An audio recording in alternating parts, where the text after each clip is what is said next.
Bom dia a todos.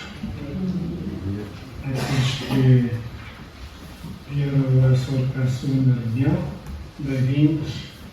Desejamos que se sintam bem na paz do Senhor, porque realmente quando estamos todos juntos é maravilhoso nós nos alegrarmos no mesmo sentimento de amor uns para com os outros.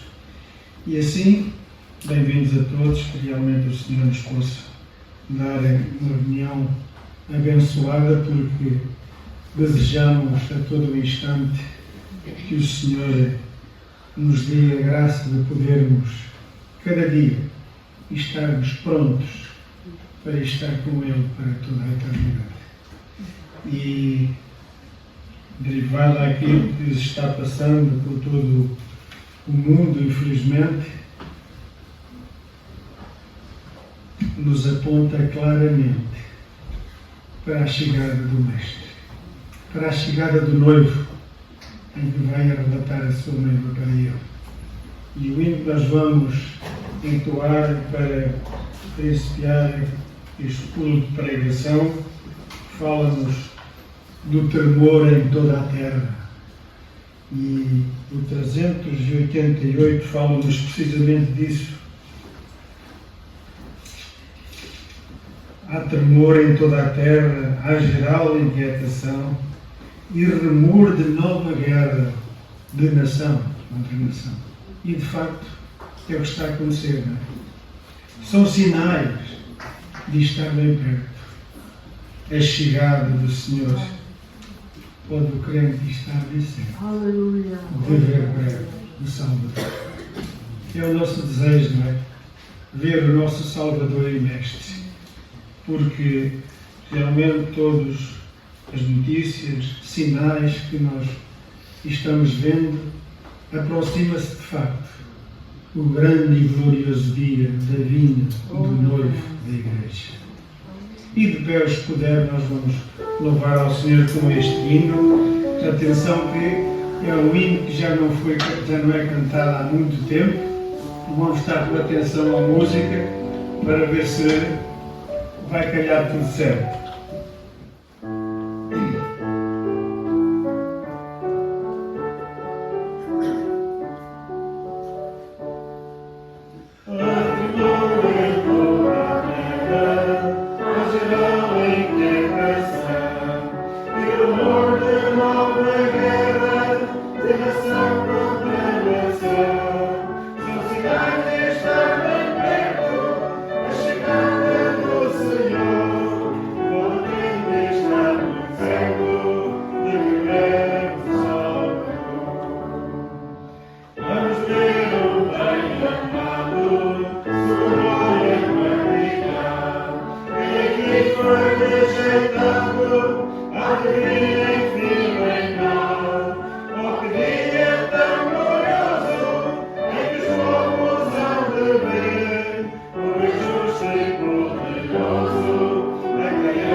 E se cantasse novamente este, repetiu.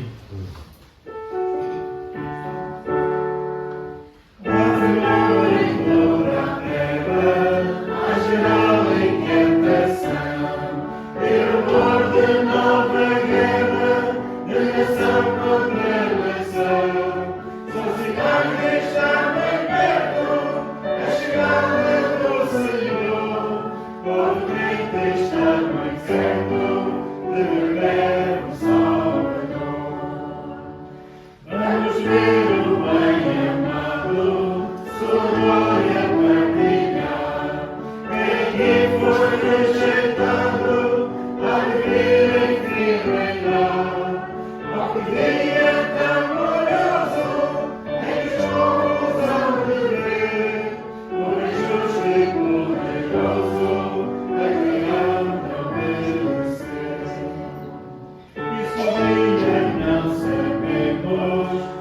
Cristo há de voltar. Vigiai então devemos e viver para lhe agradar. Merece que o sirvamos, trabalhando com amor. Se nós irmãos digamos, vai ao Rei Jesus Senhor. Graças a Deus, porque o nosso Deus está às portas. Não sabemos o dia, nem a hora, nem o mês, nem o ano, mas temos a certeza de que Ele vai voltar. Por isso, esta última linha deste hino fala-nos: sim, irmãos, digamos. Será que será este desejo? Venha, ó vem, Jesus. Que seja de facto este desejo da vinda do Senhor. E ainda de pé nós vamos cantar mais um hino, é o 303. 303.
Oh, que paz Jesus me dá. Só Ele nos pode dar esta paz para que possamos viver neste mundo corrompido, cheio de maldade, de pecado, Só esta paz nos pode dar o descanso que nós precisamos. Podem sentar-se, faz favor.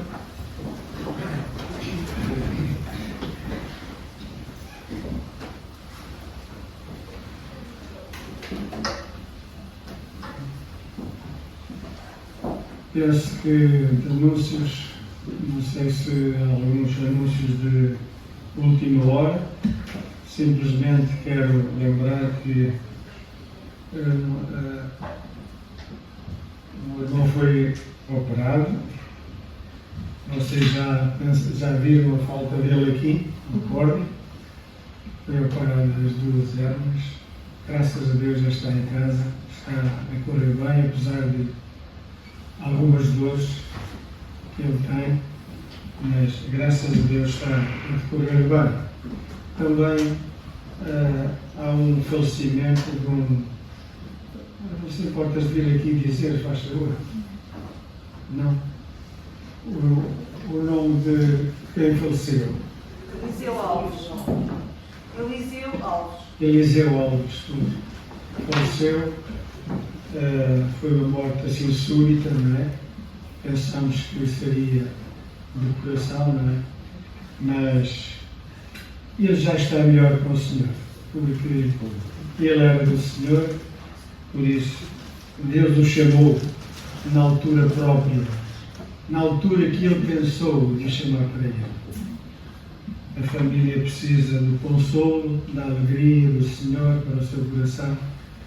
Oramos por esta família lutada, porque é uma perda, não é? Sabemos que é uma perda. Que o Senhor possa consolar estas vidas, esta família lutada. Para Ele não necessita de já mais nada, porque Ele está gozando das primícias do nosso Deus. E assim, penso que se não há mais anúncios, nós vamos continuar louvando ao Senhor com mais um cântico, e este cântico fala-nos do Santo é o Senhor, o 578. 5, 7, 8.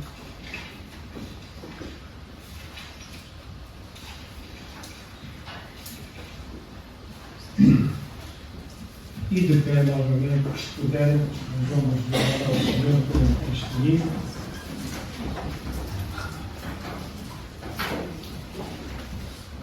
Antes de orarmos ao Senhor, vamos cantar este hino.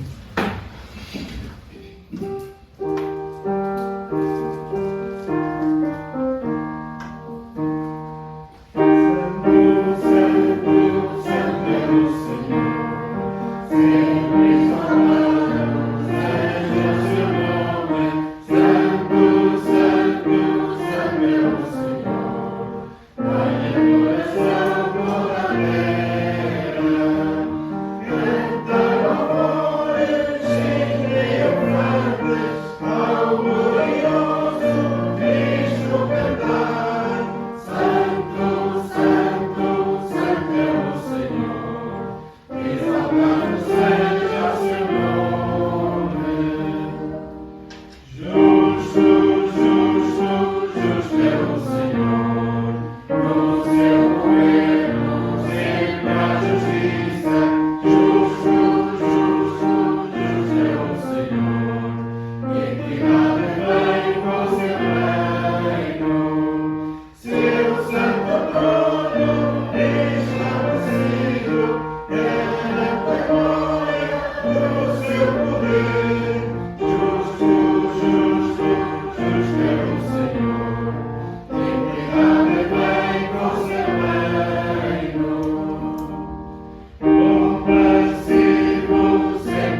coração toda a terra.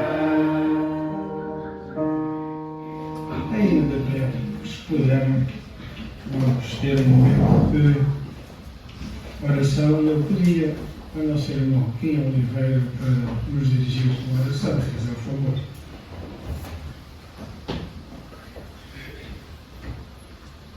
Senhor nosso Deus, Pai, nós louvamos o Teu nome e damos-te graças porque temos estado em Tua presença.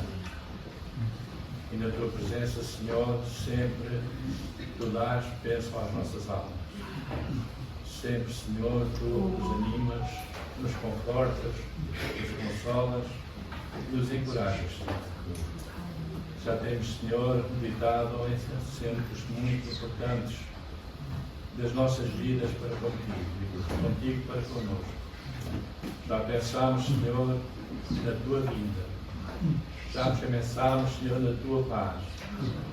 Já pensámos, Senhor, nestes atributos maravilhosos que Tu tens, que nós reconhecemos, experimentamos e que sabemos que são reais, que são facticiosos, Senhor. São, ó Senhor, aqueles Teus atributos que nos facultam a nossa vida contigo aqui neste mundo tão difícil, tão complicado. Aceita a nossa gratidão e o louvor do nosso coração. E também a nossa súplica no sentido que continues a nos abençoar. Continues, Senhor, a dirigir todas as coisas. Continues, Senhor, a abençoar a Tua palavra como é já costume. E que abençoes o Teu servo que a vai expor. Dá-lhe, Senhor, unção, dá-lhe coragem, dá-lhe, Senhor, visão, para que eu possa transmitir a Tua vontade para nós aqui esta manhã, para sermos, Senhor, abençoados e levados para mais perto de Ti.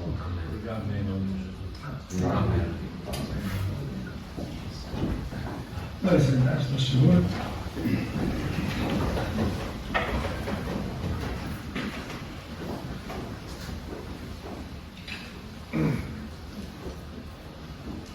Seguida nós vamos ter uma participação, mas enquanto não chamo aqui a Bárbara para participar connosco daquilo que o Senhor colocou no seu coração, eu vou aqui desencantar isto.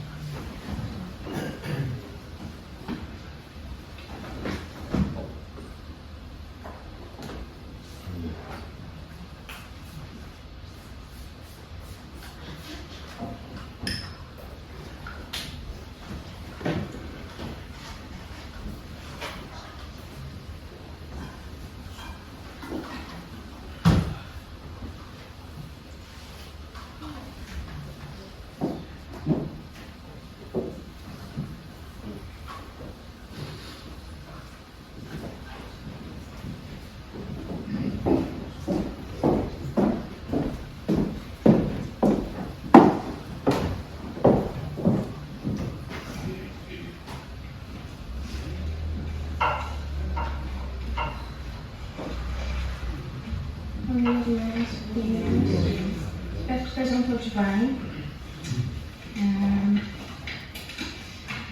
e que estivermos bem. Espero, tenho a certeza que o Senhor está a ver, que o Senhor está a ouvir, como sempre. Às vezes nós esquecemos disso, mas Ele está sempre a ver-nos, está sempre a ouvir-nos. E um dia as coisas não duram para sempre, não é? Nem as boas, nem as más. E um dia o Senhor liberta-nos dos nossos problemas, de fases mais difíceis, mais duras. Temos que ter essa certeza e essa confiança no nosso coração enquanto não vemos a luz. Eu trago uma meditação pequenina para o teu irmão Vítor. E então queria levar-vos a ler o Salmo 43.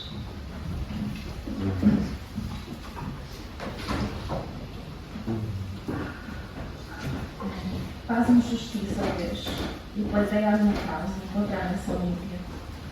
Livra-me do homem fraudulento e injusto, pois tu és o Deus na minha fortaleza. Mas tu me rejeitas, porque ando lamentando por causa da opressão do inimigo. Envia a tua luz e a tua vontade, para que me guiem e me levem ao teu santo monte e aos teus tabernáculos. Então irei ao altar de Deus, e Deus, que é a minha grande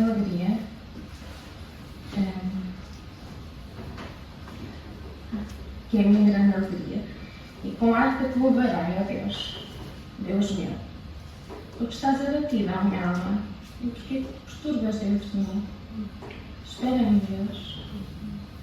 em Deus, pois ainda o louvarei, o qual é a salvação da minha face, e Deus meu. Faltou a introdução. Eu queria ler-vos a oração feita por um crente desesperado e decepcionado com a vida. Foi o que nós lemos agora. Trata-se de um homem que acreditava em Deus, como nós acreditamos, e percebia que esse Deus era forte e que podia socorrê-lo, e nós também sabemos que é, mas neste momento em específico ele achava que ele o rejeitava, não estava a ser justo com ele e que não se importava com as aflições dele.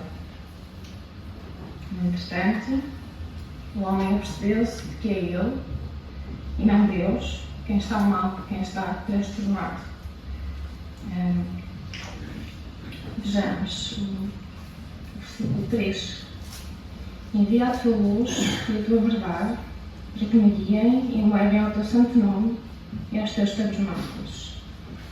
Ele descobre que necessita do Senhor, necessita que ele se revele a ele, que ilumine o seu entendimento para que perceba a santidade de Deus. Ele precisa de ir aos tabernáculos do Senhor, o local onde ele pode ter uma comunhão íntima com ele.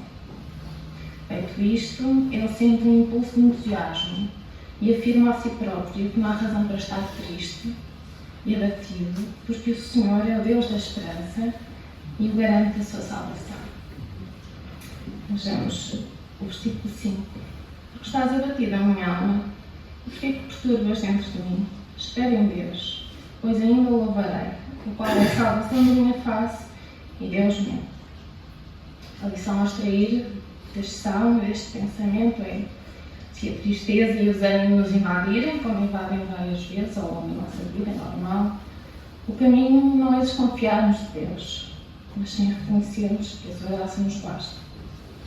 Ele é o Deus da nossa grande alegria e por isso devemos louvar sempre. Quer nos sintamos mais alegres ou mais em baixo, mas quando o louvamos sempre vamos ficar mais alegres, mais confiantes, mais felizes, Senhor. Obrigada, irmãos. Tenham um bom dia.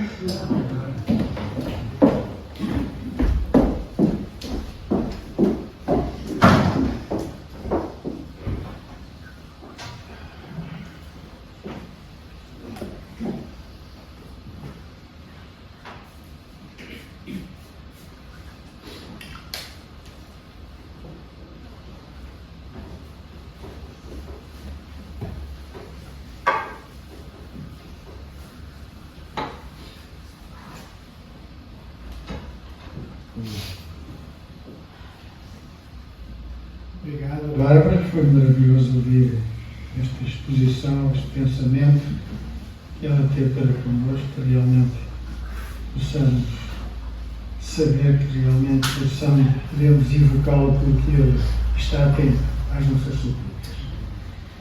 E para continuar a nossa programa, nós vamos louvar ao Senhor com o número 107, 107, antes de ouvirmos a palavra de Deus.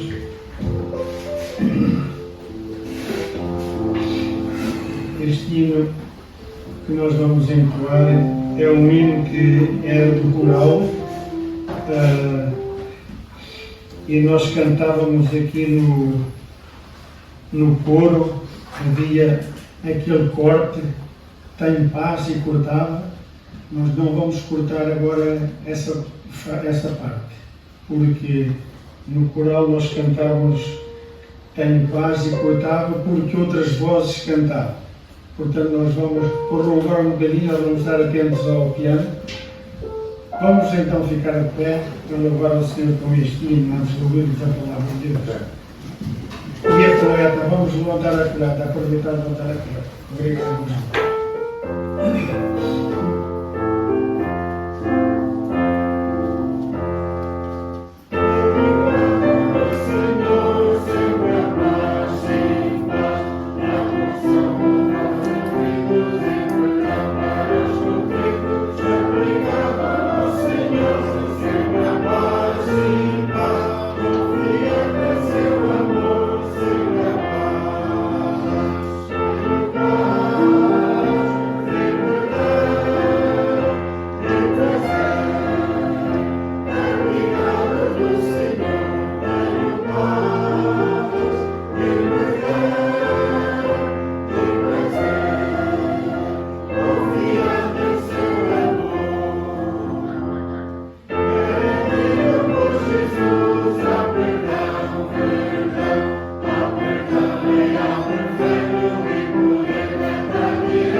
Para obtermos esta paz, podem sentar, faz favor. Não foi preciso mandar-vos sentar, vocês são mais obedientes. Para obtermos esta paz, o que é necessário? Confiar no seu amor. Confiar no seu amor. Confiando, temos paz, temos perdão e temos prazer neste Senhor tão maravilhoso.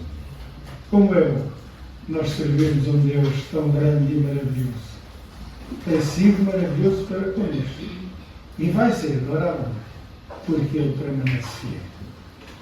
E agora vamos ficar atentos àquilo que o Senhor tem para nós esta manhã. Mas enquanto nós temos o inverso vem, eu vou desinfetar isto porque não quero que ele fique contaminado por vírus.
Foi, não foi? Tá.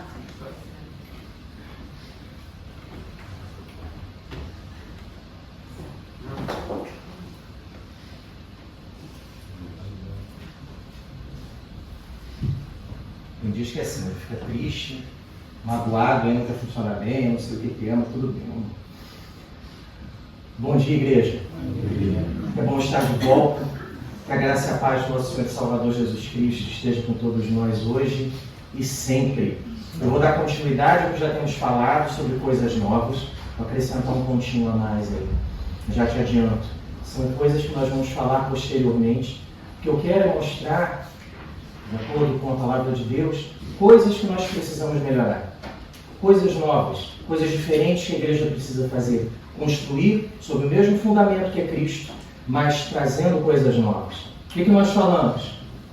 Falamos sobre coisas velhas e coisas novas. Eu sempre gosto de relembrar. Abandonar coisas. A igreja já deveria ter abandonado há muito tempo. Trazer para a igreja coisas novas, coisas que fazem diferença. Falamos sobre unção, capacidade especial que Deus concede aos servos dele para que coisas sejam feitas de maneira diferente e possam impactar a vida das pessoas. Avivamento bíblico. Modo pelo qual Deus transforma a igreja. Transforma a igreja, muda a história da igreja. Pregação expositiva. Não é o pregador que fala, é a Bíblia que ensina. É a Bíblia que apresenta as respostas que o povo de Deus precisa, guiado pelo Espírito Santo. Relacionamento entre irmãos. Uma igreja unida, uma igreja que trabalha, que pensa junto. E oração. Modo de se comunicar com Deus de uma maneira especial. Modo de conversar com Deus e saber a vontade de Deus para a nossa vida. E hoje nós vamos falar de santificação. Mais um pilarzinho aí para nós. O que é isso? Quando você pensa em santificação, em santo, o que você pensa? Pensa num santo, numa igreja, é isso? Não, santificação não é isso. Quero primeiro te passar alguns detalhes sobre o que não é santificação. E nós, como cristãos, somos horríveis nessa qualificação. Primeiro, não é santificação apontar os pecados dos outros sem se preocupar com os seus. Isso não é santificação, não. Olha, todo bando de pecadores, ai, que coisa horrível, ainda bem que eu sou crente, eu não sou assim, não. Aí você aponta muitas vezes aquilo que você mesmo faz. Isso aí não é santificação, não, tá? Você precisa ser legalista. Você tem uma lista de pecados pronta a apontar para as pessoas, mas você não examina a sua vida e vê o que você precisa aprimorar. Não é santificação utilizar legalismo espiritual para medir o cristianismo alheio. Olha, ele não se comporta como eu, ele não é crente. Olha, eu não faço isso.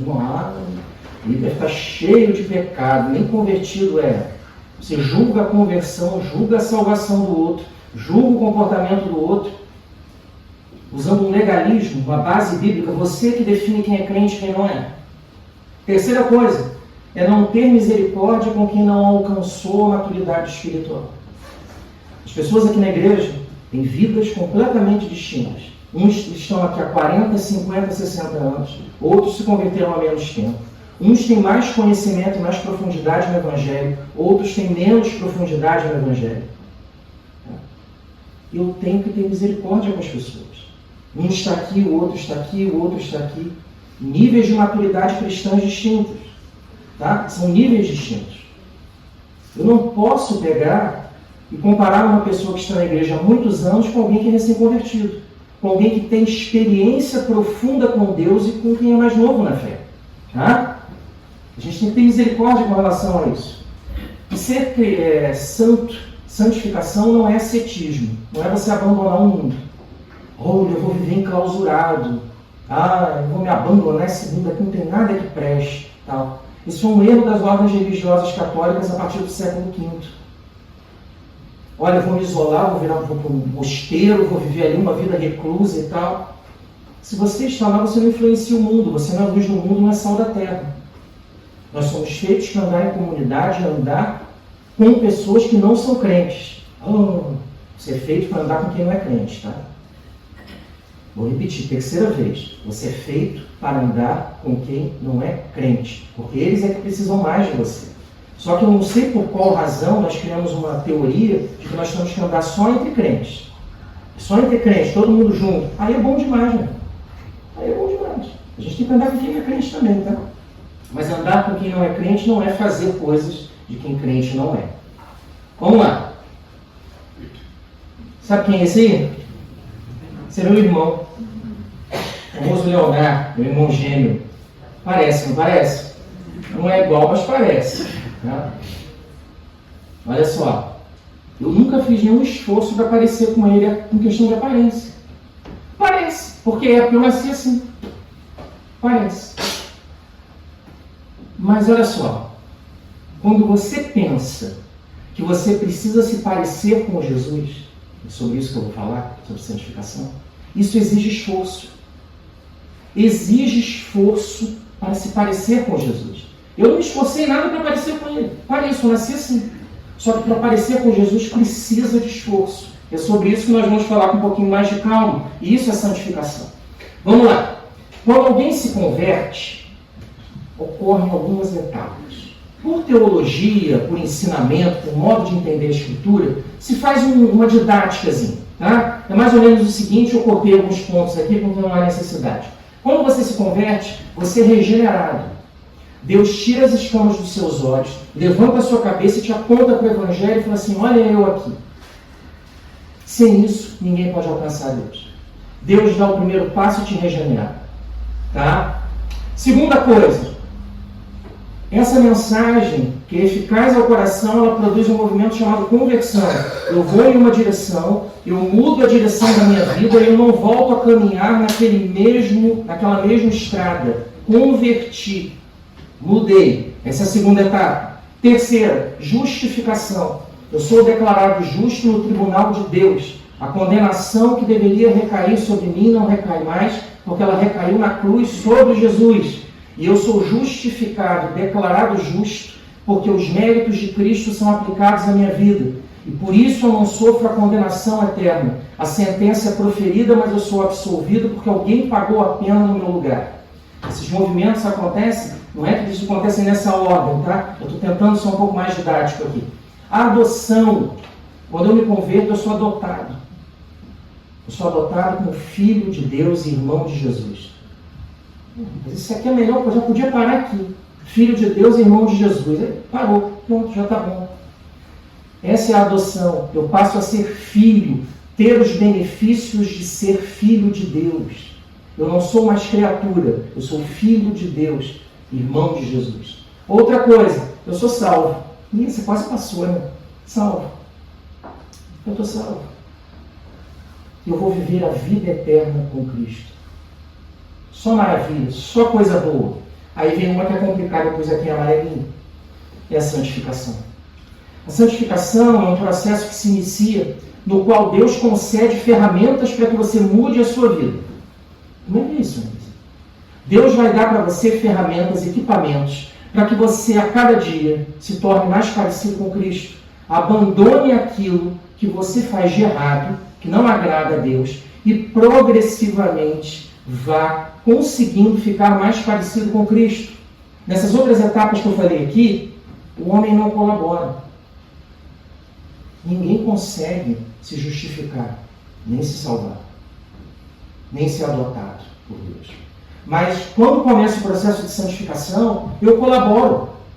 Deus gira e fala assim, estão aqui as ferramentas para que você transforme a sua vida pouco a pouco, para que você fique mais parecido com o meu filho. E começa esse processo. E eu começo a lutar contra aquilo que há de mal dentro de mim, para amarrar aquilo, não deixar aquilo sair, manter aquilo contido para ficar mais parecido com Cristo, com a ajuda do Espírito Santo. Você acha que você é bom? Santão? Ninguém é.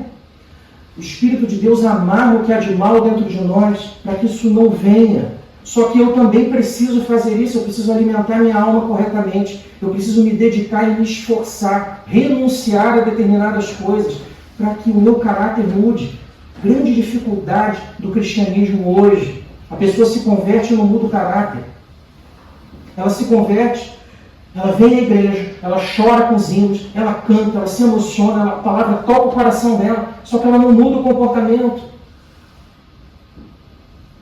Ela não muda de comportamento. Ela tem pecado de estimação. O bicho, o animal de estimação, ele normalmente dura 15 anos, né? Depois ele morre. O pecado de estimação dura a vida inteira.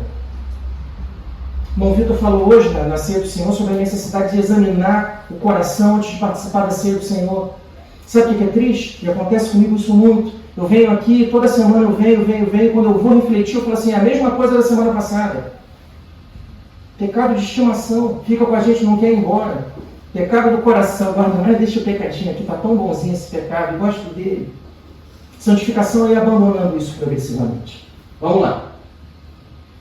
Santificação no Velho Testamento é o kadosh, a palavra utilizada. É cortar ou separar. Separação para servir a Deus. Se aplicava a pessoas, objetos ou lugares. Essa é a palavra. Ser separado para Deus. Palavra do Novo.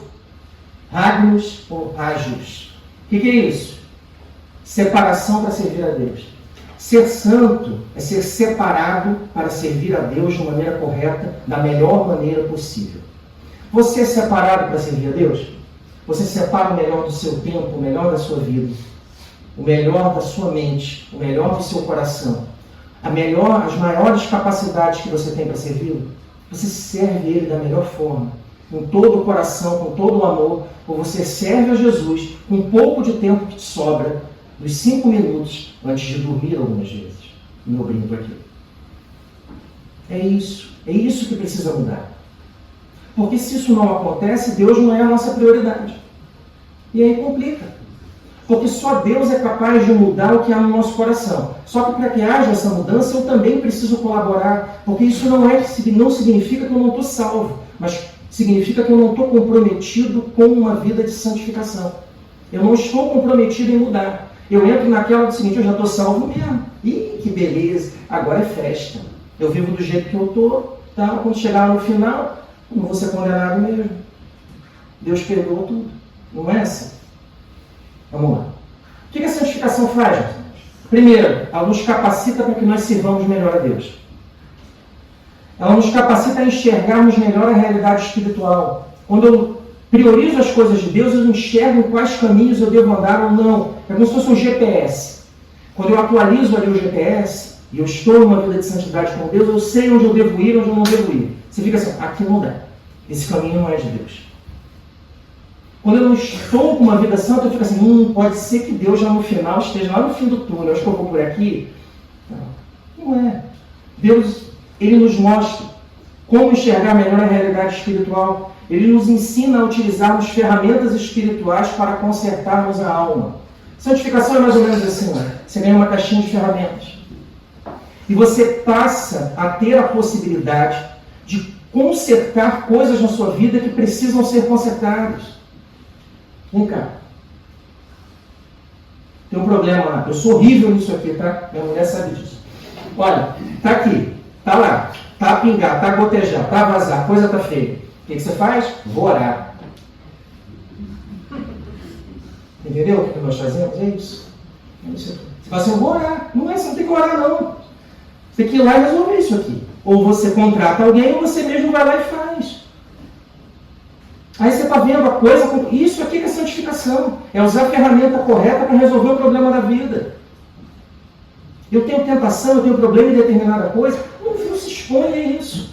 Se separa disso para Deus. Olha só, tá lá, tá tudo complicado. Eu vou usar 2 baldes para ficar segurando aqui que está vazando. Não é assim. Você tem que resolver. O chamado de Deus é isso, com santificação. Ele fala assim, resolve sua vida aí também, rapaz. Eu estou aqui com você, eu dei a ferramenta, mas você precisa fazer. Você não pode ficar parado vendo a vida, vendo a história passar, fazendo as mesmas coisas sempre. Isso aí é cristianismo sem enganação. Aqui, ó, tudo complicado. Tem que resolver. Isso aqui vai pegar fogo na sua vida se você continuar assim. Isso aqui é santificação. E muitos problemas que acontecem na vida cristã são porque nós somos negligentes com isso. Nós sabemos o problema, está lá, o problema da alma, o problema do coração. E eu não quero ver. Deixe isso para lá, o Senhor já me salvou. Já salvou. Mas você precisa mudar a sua vida também. Tá? Igreja de Éfeso. Hoje eu vou falar especificamente, e agora eu volto para a Bíblia. Igreja de Éfeso. Era a segunda cidade mais importante do mundo, Éfeso. Foi um trabalho iniciado pelo Paulo em 50 depois de Cristo. Uma igreja enorme, muitas dificuldades. O Paulo ficou 3 anos em Éfeso. Ele teve problemas a ponto de ele ter que pregar numa escola de filosofia chamada Escola de Tirano, porque ele não conseguia mais entrar na sinagoga. Uma igreja que o Paulo teve inúmeros problemas. Ele sai da igreja, deixa o Timóteo como delegado apostólico. O Timóteo se envolve em uma série de problemas. Tem um dia que o Timóteo é apedrejado e morto por um grupo de hereges que iam fazer um desfile, né, de algumas divindades no local onde a igreja se reunia. Igreja complicada. O apóstolo João ficou lá um tempo também. Igreja complicadíssima. Paulo funda ela em 50 depois de Cristo. E ele escreve a carta aos Efésios entre 60 e 62 depois de Cristo, mais ou menos 10 anos, ali depois que ele montou o trabalho. E ele diz mais ou menos o seguinte na carta, lá no capítulo 4. Ele fala assim, olha só, tem gente aí que tem 10 anos de igreja. Parece que se converteu ontem. O cara com 10 anos de igreja nas costas. Está do mesmo jeito. Tem gente que até piorou. O cara vai piorando. Entendeu? Aí o Paulo escreve para a igreja e diz assim, olha, o que está faltando aí é santificação. Lá no capítulo 4. Ele vai falar mais sobre isso com mais detalhe, com mais calma. E vai dar algumas lições que são preciosas para que nós possamos entender o que é santificação. 3 lições sobre santificação. Lá em Efésios, capítulo 4, versículos 10 a 16, na Almeida Revista Atualizada, e eu vou me focar especificamente no 13, 14 e 15, que é o que mais é importante para nós aqui sobre santificação. Mas antes de eu ler o texto, eu vou orar e pedir ao Senhor que nos abençoe, como Ele sempre faz. Vamos orar. Senhor, é muito bom estarmos aqui. E é muito bom nós termos convicção de que precisamos mudar a nossa vida. Nos ajuda com Teu Espírito, para que nós possamos entender que santidade não é uma opção, é uma necessidade. É uma necessidade para a nossa vida. Porque não ser santo faz mal para a alma, faz mal para o coração, adoece, traz problemas, dificuldades, nos distancia de Deus, nos afasta da Tua vontade. Faz assim, Senhor, para que nós possamos viver em santidade, não de maneira irreal, mas de maneira progressiva, como o Senhor quer. Faz isso na nossa vida, eu te pedimos, Senhor, em nome de Jesus. Amém. Vamos lá, meus irmãos. Lições sobre santificação. Primeiro, o texto aqui, vamos ler, Efésios capítulo 4, versículos 10 a 16. Eu vou ler na edição Almeida, Revista Atualizada. Depois nós vamos falar sobre 3 pontos importantes desse texto. Diz a palavra do Senhor para nós. Aquele que desceu é também o mesmo que subiu acima de todos os céus para encher todas as coisas. E ele mesmo concedeu uns para apóstolos, outros para profetas, outros para evangelistas e outros para pastores e mestres. Vou parar aqui só um instante. O que o Paulo diz aqui é o seguinte: Jesus fez um sacrifício. Foi, subiu, desceu, subiu. E ele fez o seguinte: ele concedeu dons à igreja, para que a igreja utilizasse esses dons e crescesse. E aí ele lista ofícios e funções dentro da igreja. E aí ele continua e dá finalidade dessas funções. Versículo 12. Com vistas ao aperfeiçoamento dos santos, para o desempenho do seu serviço, para a edificação do corpo de Cristo. Ele fala, dom é para ser utilizado na igreja, para que a igreja cresça, para que a igreja se multiplique, para que a igreja funcione bem. Versículos 3 em diante.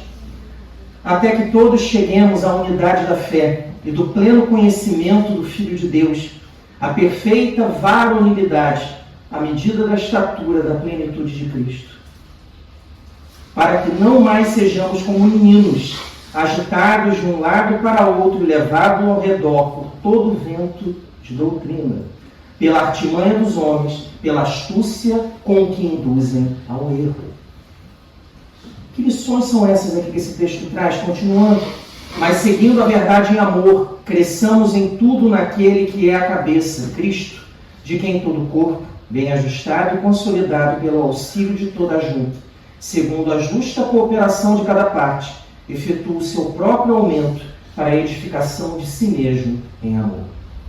Paulo escreve para a igreja, fala sobre os dons, sobre a necessidade que a igreja viva em um processo de santificação, porque muitos problemas que aconteciam na igreja eram por dificuldade no relacionamento com Deus, por falta de compromisso.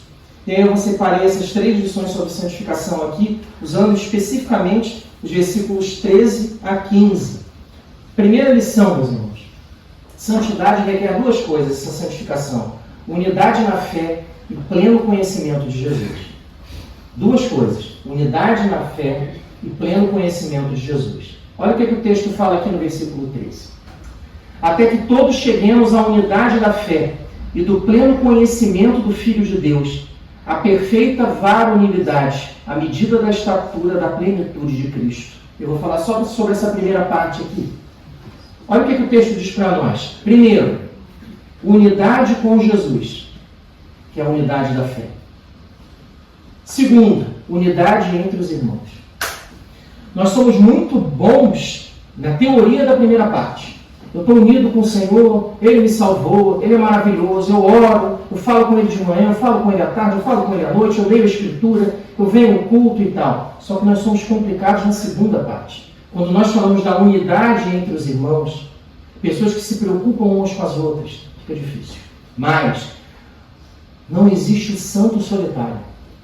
Você é santo para viver em comunidade, para fazer diferença na vida dos outros. Se você é santo solitário, trancado em uma caverna, você perdeu a finalidade.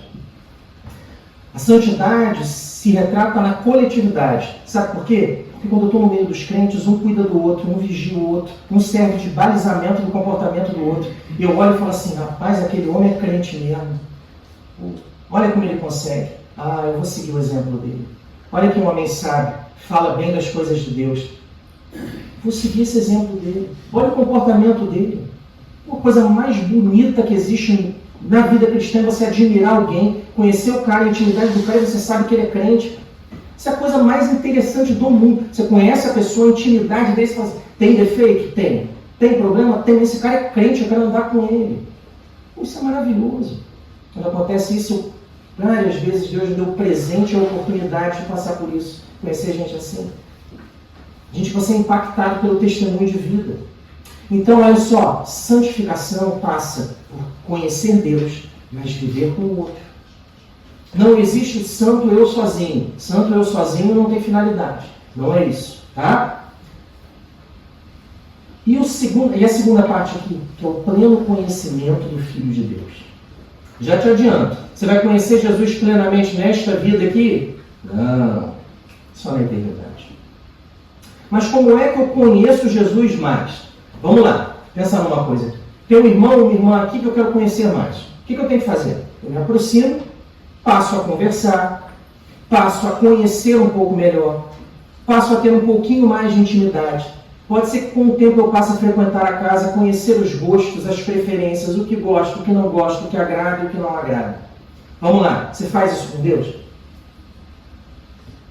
Você conversa com Ele, se aproxima dEle, tenta ter intimidade com Ele, conhecer o gosto, a preferência, o que Ele gosta, o que Ele não gosta, o que Ele quer que você faça, o que quer que você não pode fazer. Você faz essa aproximação com Ele. É isso aqui que é santidade.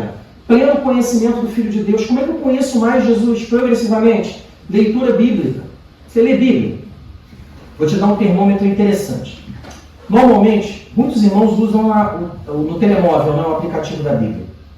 Se você chegar no domingo e o texto que você abrir é o mesmo do culto do domingo anterior, complicou. Tá? Lê Bíblia. Conheça mais Jesus através da leitura da palavra. Esse é o modo de conhecer Jesus. Outro, oração. Tem orado? Falei um pouquinho antes sobre isso. Tem orado? Tem conversado com Deus, pedido orientação para viver? Outra coisa, jejum. Dificuldade da igreja ocidental imensa. Ah, não, eu gosto de comer, né, gente? Jejum? Não dá, né? Olha só, jejum é toda vez que eu abro mão de alguma coisa que é importante para mim, para agradar a Deus, para me conectar com Ele, para mostrar que Ele é maior do que a minha renúncia. Então, olha só, você fica toda hora no Facebook, faz um jejum disso aí, programa de televisão, tira um pouquinho isso, se for o caso, no Instagram, e dedica aquele tempo para fazer coisas para Deus. Se não fizer diferença, depois você me cobra. Comunhão com outros crentes. A gente andar junto, igreja andar mais junto, mais coletivo, né? É bom andar em comunhão com os irmãos. Compromisso e renúncia. Eu assumo um compromisso com Deus e eu renuncio a coisas que são gostosinhas da minha vida, mas eu não posso fazer, porque não agrada a Deus. Isso aqui é complicado. Você tem que renunciar a determinados... Andar com Jesus é fácil? Não, porque implica em compromisso e renúncia.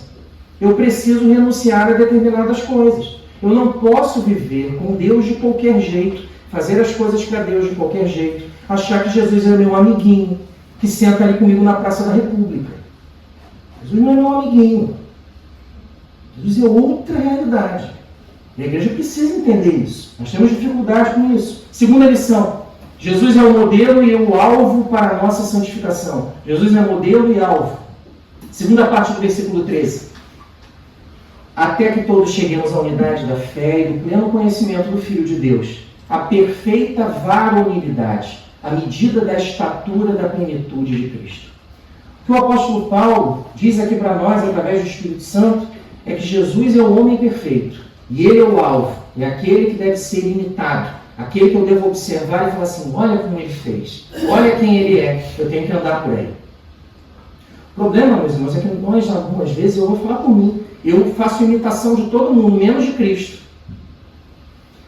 Você vê gente que quer ser jogador de futebol, quer ser influência digital, quer ser tudo. Ele não quer ser parecido com Jesus. Calma, o fenômeno não acontece só com você, acontece comigo também. Imitar Cristo, ver quem Ele é. Se Jesus estivesse no meu lugar, o que será que Ele faria? Rapaz, o meu trabalho lá está complicado. O que será que Ele faria se Ele estivesse no meu lugar? Segunda coisa, à medida da estatura da plenitude de Cristo. É como se Cristo estivesse em um determinado patamar, um homem e Deus. Eu estou aqui embaixo e eu vou crescendo à medida que a minha vida vai se desenvolvendo como cristão. Eu vou atingindo uma estatura maior, uma maturidade maior na fé, tendo como alvo objetivo, isso aqui até que está prestando por alguma coisa, tendo como alvo objetivo maior que alcançar Cristo. Eu vou progressivamente indo, até alcançar a plenitude do varão perfeito.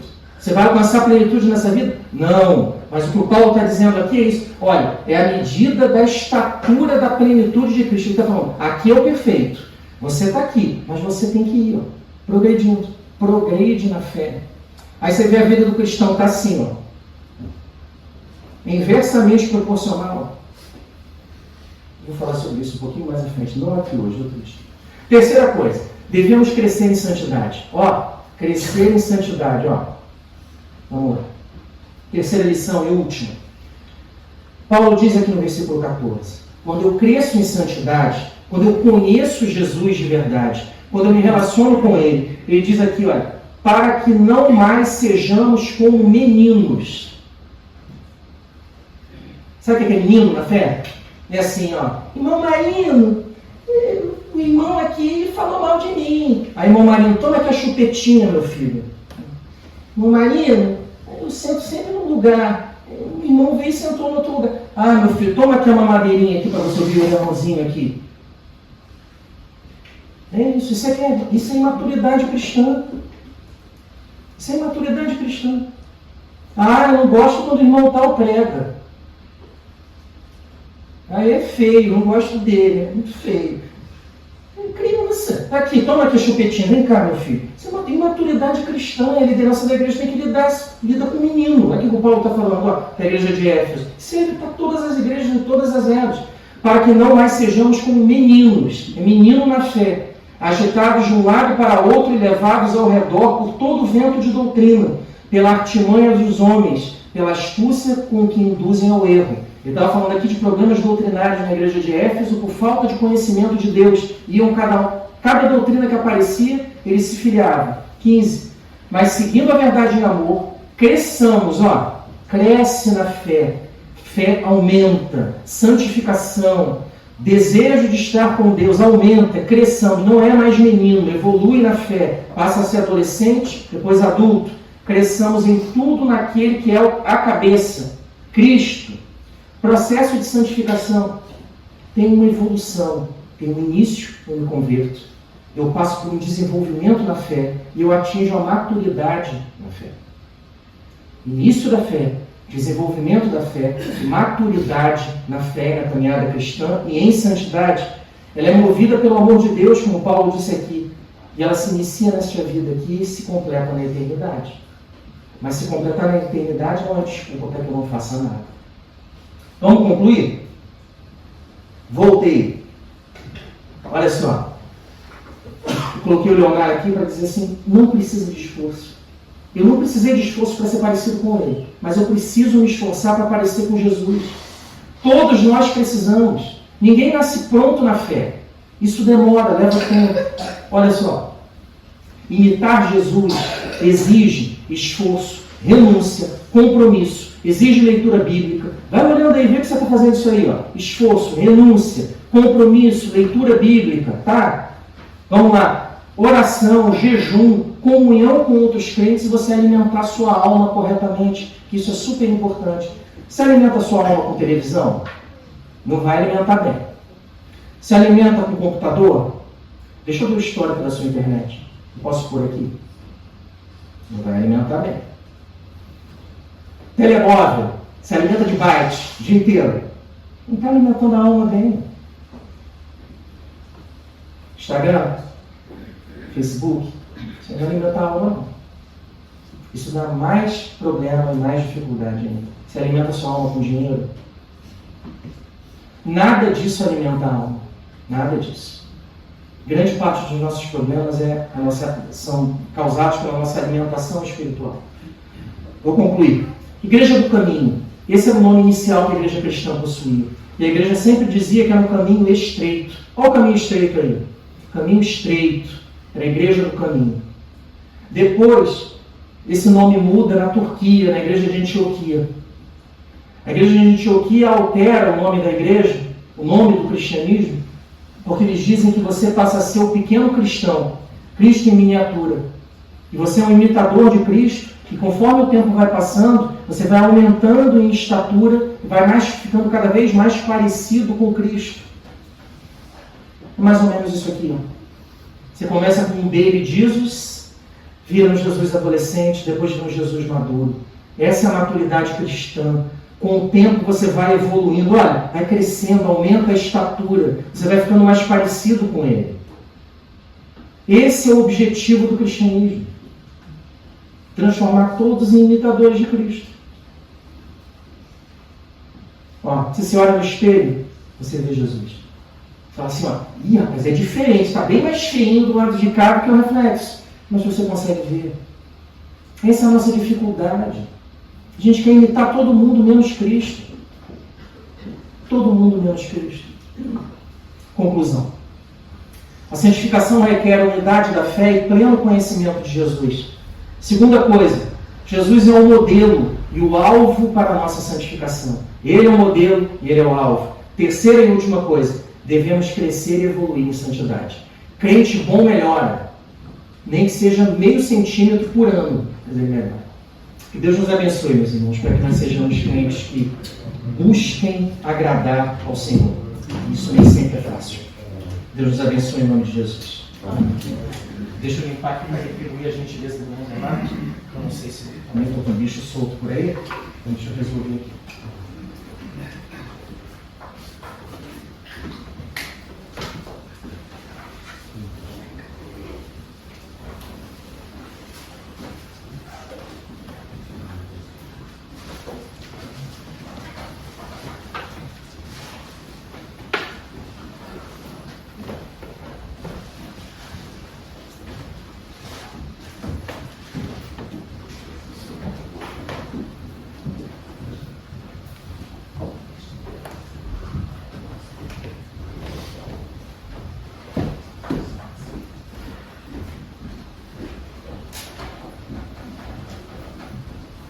Pelos vistos, o bicho foi morto agora.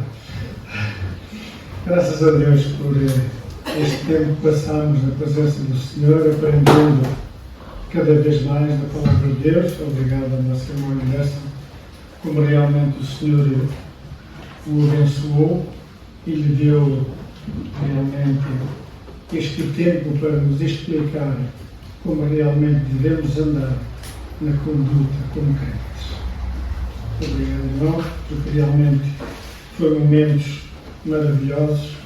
Que o Senhor o possa ajudar e abençoar. E chegamos ao final da nossa reunião. A todos desejamos um dia, um resto de domingo, de paz, de segurança e que a paz do Senhor exceda todo entendimento. Mas antes, vamos ficar de pé e eu vou pedir ao Pedro Marques para ter uma palavra de oração para o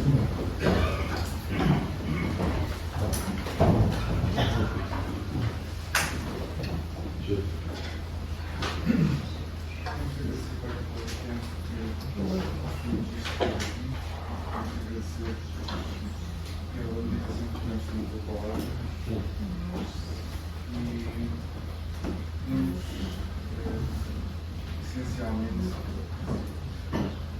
seguir o propósito de sermos santos como tu és santo. Sabemos que é um processo, sabemos que a nossa natureza é contra este processo, mas queremos que tu és connosco e que com a tua ajuda, com a tua soberania na nossa vida, podemos ser separados daquilo que não interessa, separados daquilo que nos prejudica, para podermos viver de acordo com a tua vontade. E irmos crescendo neste processo até que cheguemos à medida completa de Cristo. Queremos pedir a tua bênção para esta semana que se segue, que nos venhas orientar em todas as coisas.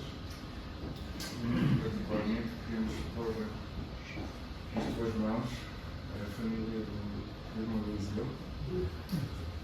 Sabemos que são momentos difíceis, mas que tu és o Deus de toda a consolação. Sabemos que tu podes consolar, confortar e dar a certeza de que o melhor é o teu trabalho. Se tu permitiste, nós temos que aceitar e alegramos connosco. Queremos pedir a todas as coisas que nos venhas orientar em tudo, em nome do Senhor Jesus.